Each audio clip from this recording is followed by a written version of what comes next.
안녕하세요. 게으른 개미입니다. 9월 4주차 주식 투자 보고서를 시작합니다. 9월 월간 실적을 보면 9월 현재까지 코스피는 마이너스 7.4%를 기록하고 있고 코스닥은 마이너스 9.6%이며 제 계좌는 마이너스 3.3%를 나타내고 있습니다. 9월 현재까지 코스닥은 무려 10% 가까이 빠지는 등 생각보다 가파른 하락을 이어가고 있습니다. 22년 연간 기준으로는 현재까지 코스피는 마이너스 23.1%, 코스닥은 마이너스 29.5%, 제 계좌는 마이너스 6.9%를 나타내고 있습니다. 투자 보고서를 매주 작성하기 시작한 이후로 보면 코스피는 8.1% 상승하였고 코스닥은 13.5% 상승하였으며 제 계좌는 76.6% 수익을 나타내고 있습니다. 다음은 지금까지 누적 현황입니다. 2020년에는 1억 3,209만원의 수익을 기록하였고 2021년에는 1억 843만원의 수익을 기록하였으며 올해는 현재까지 마이너스 3,515만원을 기록 중입니다. 월별로도 9월에는 마이너스 1,676만원을 나타내고 있습니다. 다음은 현재 보유 종목 현황입니다. 한 주 동안 거래는 역시 없었습니다. 이번 주에는 예상대로 금호석유의 자사주 소각 공시가 있었습니다. 소각 예정 금액은 지난번 자사주 취득 전액인 1,500억이고 소각 예정일은 9월 27일입니다. 자사주 매입과 자사주 소각은 기존 주주들의 회사에 대한 지분을 높이는 것이기 때문에 배당과 같은 효과를 나타냅니다. 오히려 세금이 없기 때문에 배당보다 세금 면에서 우월합니다. 금호석유는 이번 자사주 소각의 목적을 주주가치 제고라고 확실히 하였습니다. 금호석유는 피크아웃 상황 속에서도 꾸준히 돈도 잘 벌고 엄청난 배당과 자사주 매입과 자사주 소각까지 적어도 한국 시장에서는 주주가치 측면에서는 훌륭한 기업임은 부정할 수 없을 것입니다. 앞으로도 지금처럼 한 5년만 이렇게 지속해준다면 주가는 정말 폭발적으로 상승할 것입니다. PER의 20배 수준인 애플이 지속적인 주가 상승을 보여준 이유도 바로 지속적인 자사주 매입과 소각 때문입니다. 예전에도 말씀드렸듯이 PER이 5배인 기업이 자사주 매입만 적극적으로 실시하면 산술적으로 주가는 20년 뒤 81배에 이른다고 말씀드렸었습니다. 1억이 81억이 되는 것입니다. 해당 내용은 제가 영상 말미에 참고로 붙여놓기로 하고 넘어가겠습니다. 다음은 배당 현황입니다. 전년 기준으로 배당을 받았을 경우를 가정했을 때 내년에 받을 배당금은 세금을 제외하고 연 3,240만원 수준입니다. 12개월로 나누면 매월 269만원입니다. 많은 분들께서 금융소득 종합과세 해당 여부에 대해 질문을 주셨는데요. 저는 와이프 계좌, 자녀 계좌, ISA 계좌, IRP 계좌로 분산해서 관리하고 있어서 앞으로 몇 년간은 금융소득이 개인당 2천만원을 넘지 않을 계획입니다. 하지만 이 속도라면 머지않아 2천만원을 넘게 될 것입니다. 그때가 되면 2천만원 초과분에 대해서는 연말에 매도하고 연초에 매수하는 방법을 적극적으로 고려할 생각입니다. 그렇게 해서라도 최대한 금융소득종합과세자가 되는 것을 피하는 게 이득이라는 판단입니다.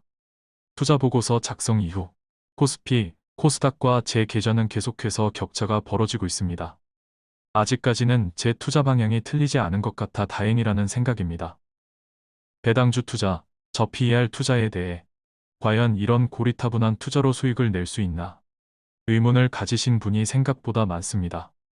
이런 분들께 이번 주말에 읽을 만한 책으로 제레미 시겔의 주식에 장기 투자하라를 추천드립니다. 생각보다 가볍게 읽을 수 있을 것입니다. 지금부터는 자사주 매입과 소각의 마법에 대한 영상입니다. 이미 예전에 한번 언급한 내용이니 아시고 계신 분들은 그냥 지나가시기 바랍니다. 기업이 자사주 매입을 하기 위해서는 현금을 충분히 보유해야 합니다.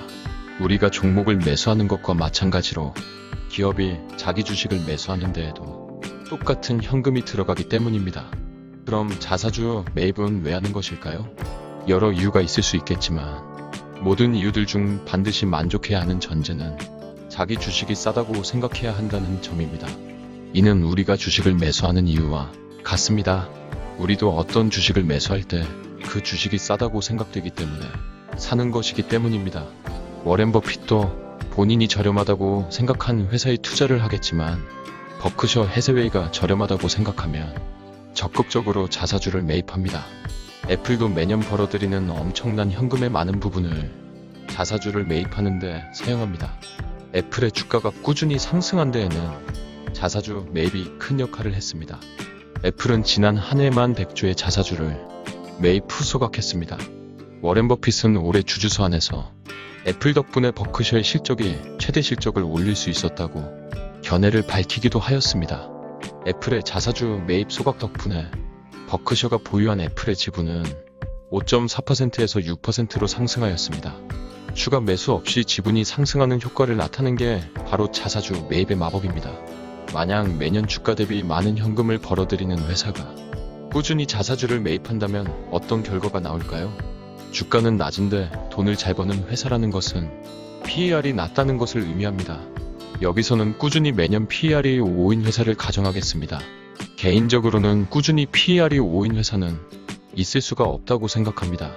왜냐하면 100억짜리 회사가 매년 20억을 번다면 그 회사의 가치가 계속 100억에 머무를 리는 없다고 생각하기 때문입니다.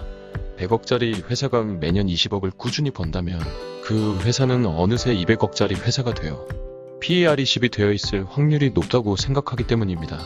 하지만 우리나라 주식에는 PER이 5 이하인 종목이 널려 있습니다. 몇 년간 오르지도 않은 종목도 수두룩합니다.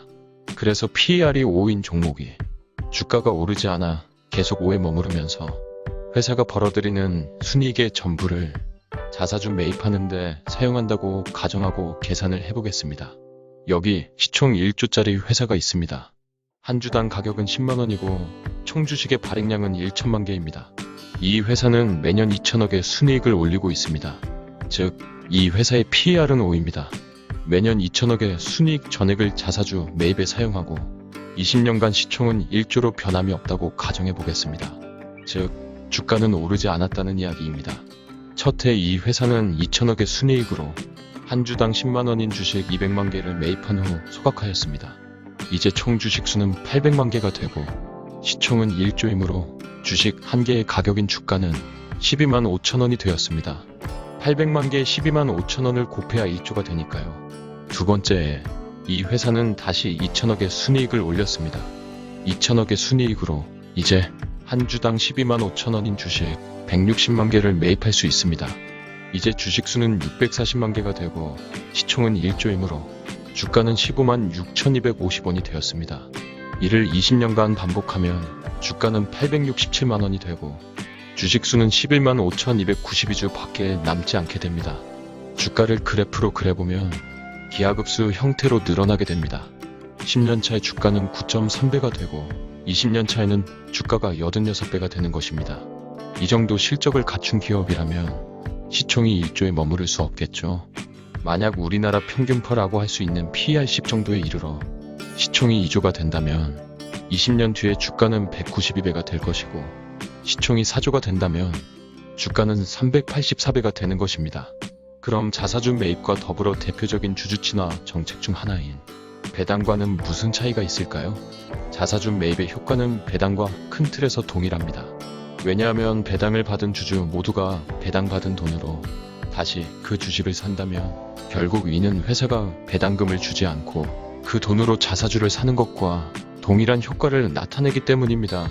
그만큼 자기 지분율이 똑같이 늘어나는 것이니까요. 다만 여기서 작은 차이가 있다면 배당에는 세금이 발생한다는 점입니다.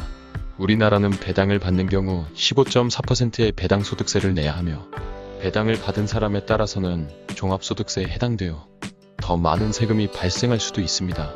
그래서 배당보다 자사주 매입, 소각이 훨씬 이익입니다. 그런 면에서 메리츠 금융지주, 메리츠증권, 메리츠보험의 자사주 매입 소각 정책을 정말 환영합니다. 이런 회사들이 많아지기를 기대하고 있습니다. 배당을 많이 주는 기업은 정말 훌륭하지만 한 발 더 나아가 자사주를 꾸준히 매입하고 소각하는 회사가 모두에게 훨씬 이득인 것입니다. 소액 주주는 물론이고 대주주도 배당을 수십억 받고 받은 배당금의 40% 넘는 세금을 내는 것보다 자사주 매입 후 소각을 하는 게 더 이득일 텐데 말이죠. 지금까지 제가 설명한 내용은 모두 이론적인 설명입니다. 100% 수익을 자사주 매입 후 소각하는 회사는 없습니다. 하지만 지속적으로 낮은 PER을 유지하는 회사는 국내 주식시장에 의외로 많습니다. 자사주 매입은 자사주 소각을 전제로 이루어져야 합니다. 자사주 매입할 때에는 주주친화 목적이라고 기재하고선 소각을 하지 않는 경우는 사기를 치는 것과 같다고 생각합니다. 자사주 매입할 때에는 주주친화 목적이라고 하고선 자사주를 성과급으로 나누어 주거나 지배구조를 튼튼히 하기 위해 사용한다면 그게 어떻게 주주친화 목적이 될 수 있겠습니까? 아무튼 위와 같은 이유로 저는 자사주를 매입하는 종목을 좋아합니다. 그리고 매입한 자사주는 반드시 소각해야 한다고 꾸준히 주장합니다. 영상이 유익하셨다면 구독과 좋아요도 부탁드립니다.